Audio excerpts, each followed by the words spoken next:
إنما حرم عليكم الميتة والدم ولحم الخنزير وما أهل به لغير الله ومن يضر غير باغ ولا عاد فلا إثم عليه إن الله غفور رحيم. الذين يكتمون ما أنزل الله من الكتاب ويشترون به ثمنا قليلا أولئك ما يأكلون في بطونهم إلا النار يكلمهم يوم القيامة ولا يزكيهم ولهم عذاب أليم. أولئك الذين اشتروا الضلالة بالهدى والعذاب بالمغفرة وأصلهم بأن الله نزل الكتاب بالحق وإن الذين ظلموا بالكتاب لفي شقاق بعيد. ليس البر أن تولوا وجوهكم قبل المشرق والمغرب ولكن البر من آمن بالله واليوم الآخر والملائكة والكتاب والنبيين وآتى المال على حبه ذوي القربى واليتامى والمساكين وابن السبيل والسائلين وفي الرقاب وأقام الصلاة وآتى الزكاة والموفون بعهدهم إذا عاهدوا والصابرين في البأساء والضراء وحين البأس أولئك الذين صدقوا وأولئك هم المتقون. يسألونك يا أيها الذين آمنوا كتب عليكم القصاص في القتلى الحر بالحر والعبد بالعبد والأنثى بالأنثى فمن عفي له من أخيه شيء فاتباع بالمعروف وأداء إليه إحسان ذلك تخفيف من ربكم ورحمة فمن اهتدى بعد ذلك فله عذاب أليم. القصاص حياة يا أولي الألباب لعلكم تتقون. كتب عليكم إذا حضر أحدكم الموت أن ترك خيرا الوصية لوالديه والأقربين بالمعروف حقا على المتقين. فمن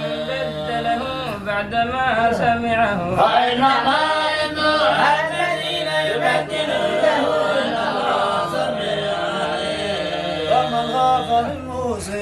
فلا إثم وأصلح بينهم فلا إثم عليه إن الله غفور رحيم. يا أيها الذين آمنوا كتب عليكم الصيام كما كتب على الذين من قبلكم لعلكم تتقون. أياما معدودات فمن كان منكم مريضا أو على سفر فعدة من أيام أخرى يريد على الذين يطيقونه فدية طعام مسكين ومن تطوع خيرا فهو خير له وأن تصوموا خيرا لكم إن كنتم تعلمون.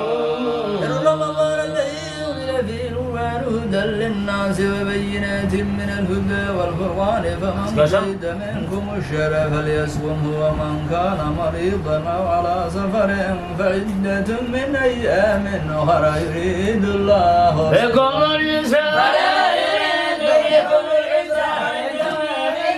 ولتكبروا الله على ما هداكم إذا سألك عبادي عني فإني قريب أجيب دعوة الداعي إذا دعاني فليستجيبوا لي وليؤمنوا بي لعلهم يرشدون. أحل لكم ليلة الصيام الرفث إلى نسائكم هن لباس لكم وأنتم لباس لهن علم الله أنكم كنتم تختانون أنفسكم فتاب عليكم وعفى عنكم فالآن باشروهن وابتغوا ما كتب الله لكم وكلوا واشربوا حتى يتبين لكم الخيط الأبيض من الخيط الأسود من الفجر ثم أتموا الصيام إلى الليل ولا تباشروهن وأنتم عارفون في المساجد لتعدوا ولا تقربوها كذلك يبين الله آياته للناس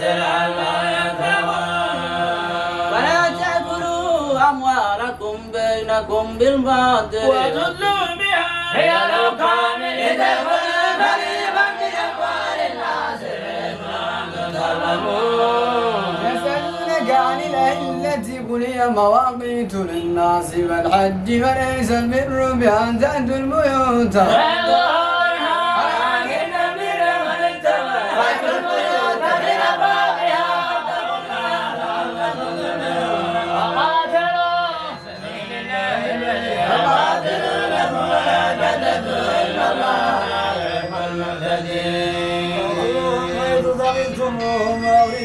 من حيث أخرجوكم والفتنة أشد من القتل ولا تقاتلوهم عند المسجد الحرام حتى يقاتلوكم فيه فإن قاتلوكم فاقتلوهم كذلك جزاء الكافرين فإن الله غفور رحيم حتى لا تكون فتنة ويكون الدين لله فإن